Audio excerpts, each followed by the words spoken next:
Hi guys, hello everybody. This is Philip Martin. This is on film, on video.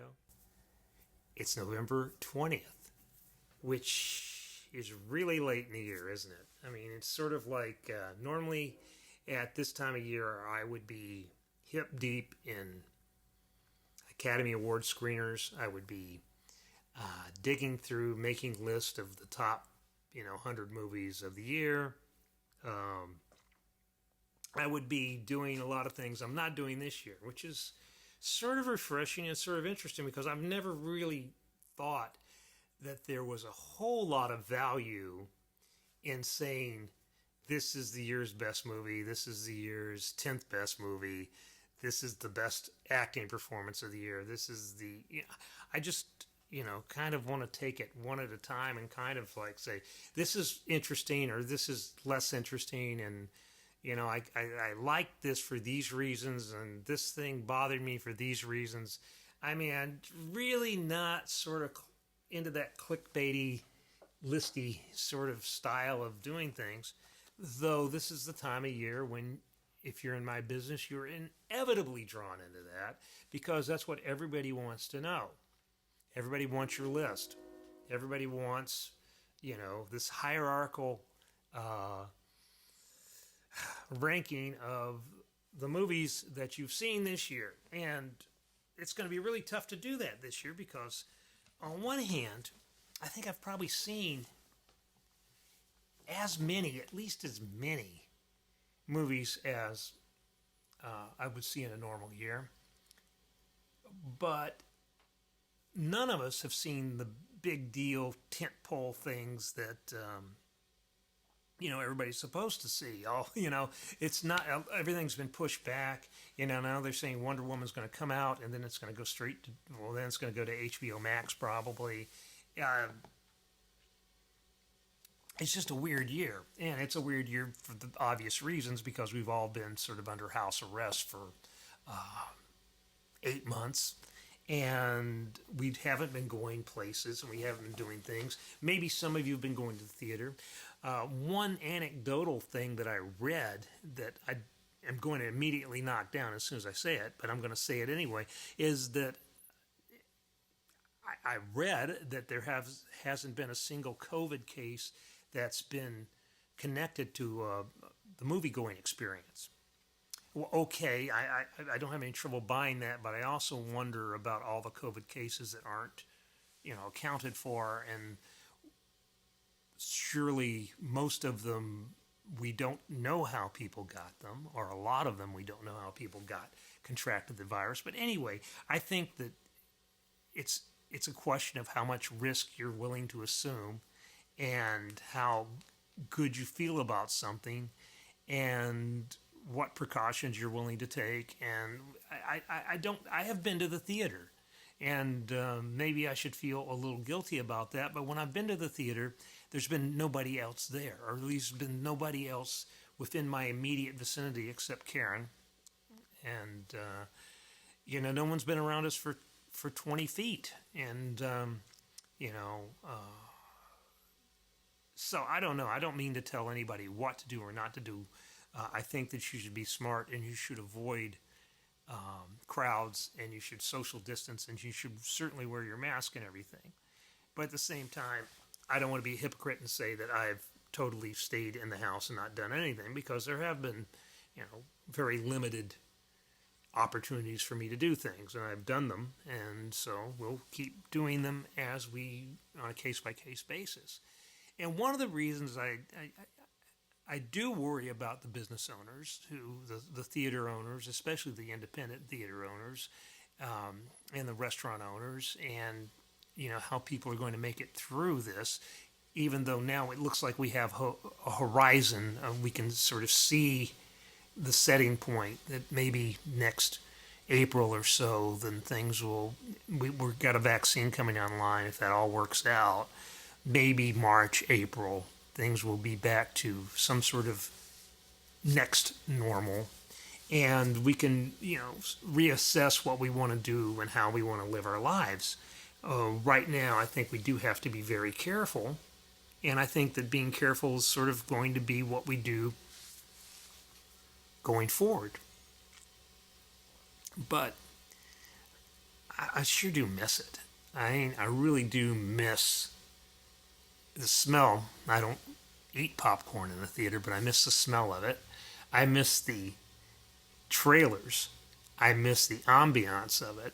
I really miss going to like one of the big theaters I used to go to in Los Angeles or New York on a big opening night of some film or a big preview screening of some big film. I kind of miss that atmosphere. Not enough to risk anything for it, but I do miss it. And people have different appetites and different, levels of tolerance for risk. And, I don't know what the answer is. I just think that hang in there for a little while longer and we'll be okay.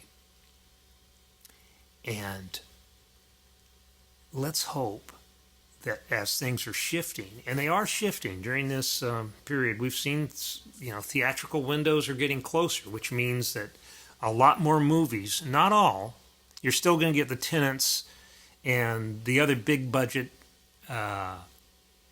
tentpole movies are still going to move into theaters and camp there for months and that's the only place you're going to be able to see them.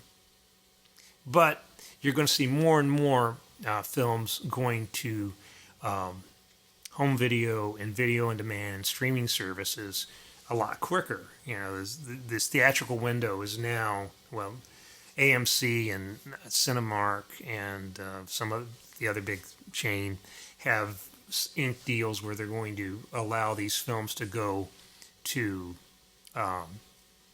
digital platforms, basically, within 3 weekends of after 17 days, 3 weekends after they open in theaters, which means that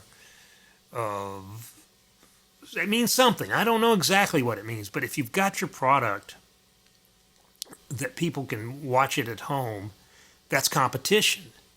They may prefer to see it in your place, but there's still some number of people are not going to go to your theater because it's available on demand on their TV set.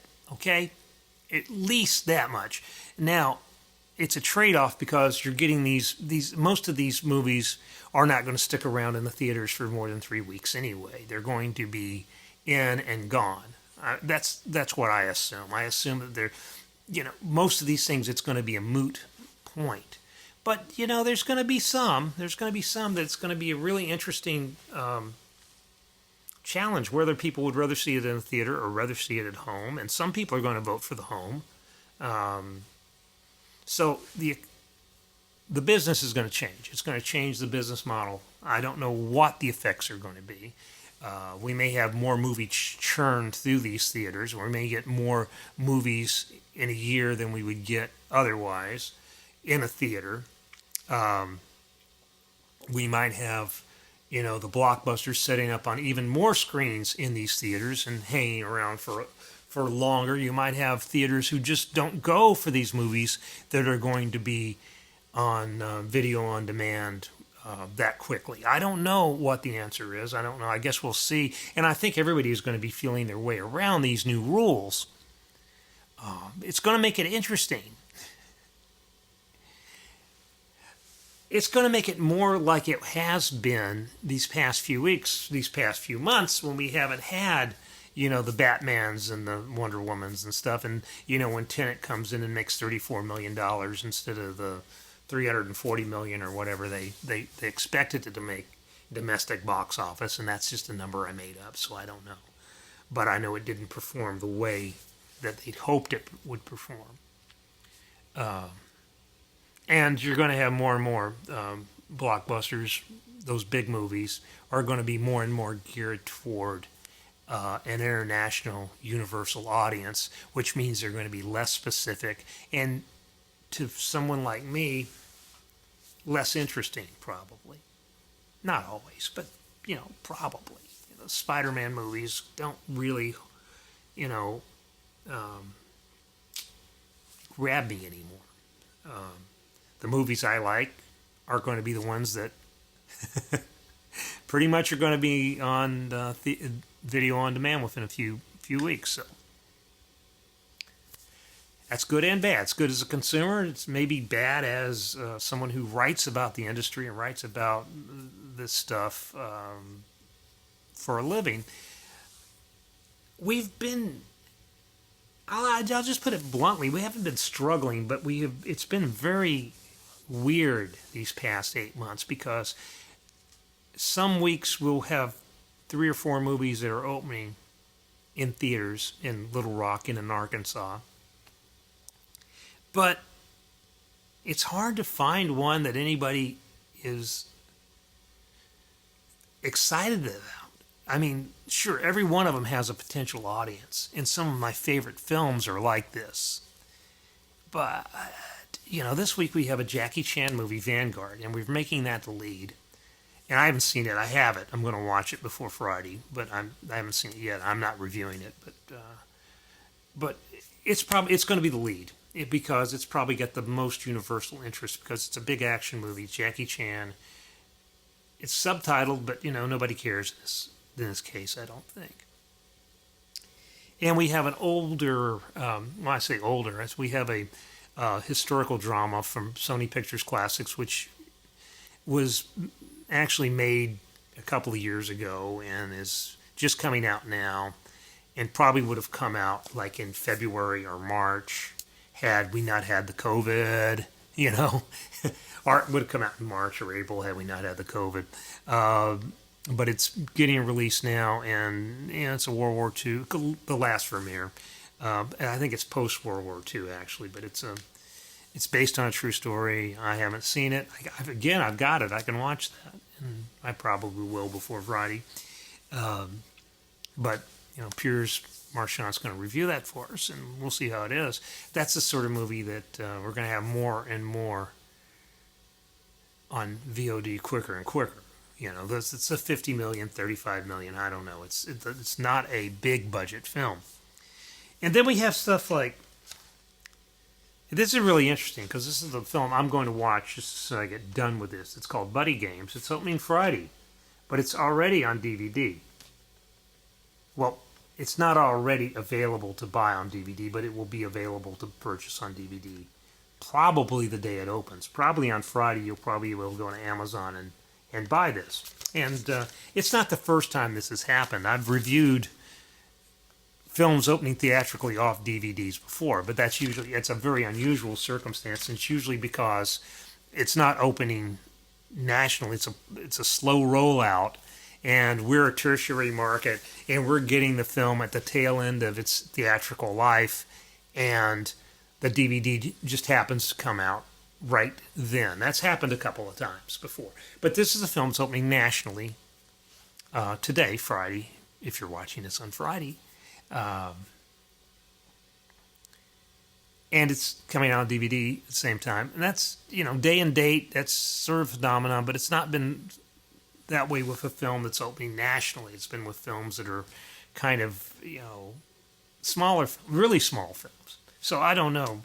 And this is interesting. It's been in the can for like 3 years, and I don't know why it didn't come out earlier. It looks like, sort of an Adam Sandler grown-ups type situation. Get your friends together and make this movie and have fun, and maybe make some money. Well, I hope good for them. Josh Duhamel, Josh Duhamel is it's his first film he's directing, so we'll give it a shot. And it's fair to give it a shot, because you can't judge these things by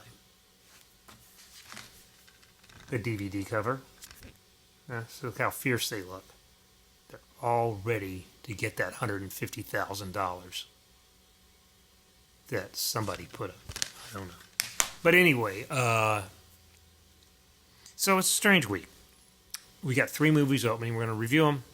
We're going to run another Criterion Collection flashback. We're going to have Courtney come in and tell us about something I have no idea about in her column. We're going to keep on keeping on. But we're also going to remain flexible, and we're going to try to. I think it's an opportunity, to be absolutely honest. I think that one of the things the last 8 months has done, it's broken our sort of custom of, finding, of just sort of like concentrating so much on what is opening in Arkansas this weekend, because we're now theaters in Northwest or theaters someplace could run in a movie and we'll never know about it because they're not telling us about it, and we're not checking with them because we don't have the manpower. Okay, so there's movies that come in that we miss, and there's other movies that never open here that have a fairly high profile, and you can catch them on DVD or you can catch them on, a video streaming service. If not the day, like real soon. So I don't know. Like there's a movie called The Climb, which is another Sony Pictures classic, which as far as I know hasn't opened theatrically in Arkansas, though it opened in a lot of places last week. And, we're prepared for it. We reviewed it. But it hasn't opened, so I haven't run the review. So I'm going to run the review when you guys have a chance to see it, which means we may wait till it's on, a digital platform. Or maybe somebody will pick it up and it'll be in a theater this week or next week or something like that. I don't know. It's just really kind of a guessing game. And I guess I'm going to have to give up on the whole idea of really hunting down everything that opens here. It just doesn't matter that much, does it? I mean, it's sort of like, I think that people are finding places to watch what they want to watch, and I think everybody is looking for a more curated experience than what a general interest newspaper can present. I mean, we can hit highlights and we can call things to people's attentions, but we're only standing in the river here at this spot, and there's stuff rushing by us on both sides, so there's stuff we're going to miss. And I'm gradually becoming more and more okay with that. I'm not happy about it. I'll say that. I wish that we had a list of everything that was opening in Arkansas and that we were positive that this list is accurate. And that we could, review those movies, all of them, but we have neither the space, the manpower, the time to do any of that stuff. So I'm just going to try to relax a little bit and write about buddy games and the other things that are opening this week. And we'll let some of the stuff go. And maybe after we're done with this, and it's done with us, maybe we'll have a different sort of model in mind. Maybe we'll, we're still going to cover the Netflix films and the things that come out on Hulu and Amazon Prime that we think are worth covering and that we can cover. Mank, I'm really looking forward to. Waiting for that screener to show up. But going to the theater and sitting in the dark with strangers and watching lights and sound play on the wall at a specific time, that's a very kind of exotic experience these days. It's not something you're going to do every day, every week. Maybe it'll come back in a way. Maybe it'll come back stronger, and maybe there'll be a new, layer of appreciation for that once we get back. I don't know. We'll see. We'll see how it goes, and until we're back into a space where, everybody's going to the movies every week, or a lot of us are back going to the movies every week, and there's popcorn in the air, and it's, all that. We'll keep struggling along. It's really not a pain. It's just very odd to not have the usual rhythms of the season, to not have the big prestigious movies coming out week after week after week, and not have, my big bin of Academy Award screeners to look at and to review and to be making a list off. It's just a very strange time. But outside, the sun's shining, and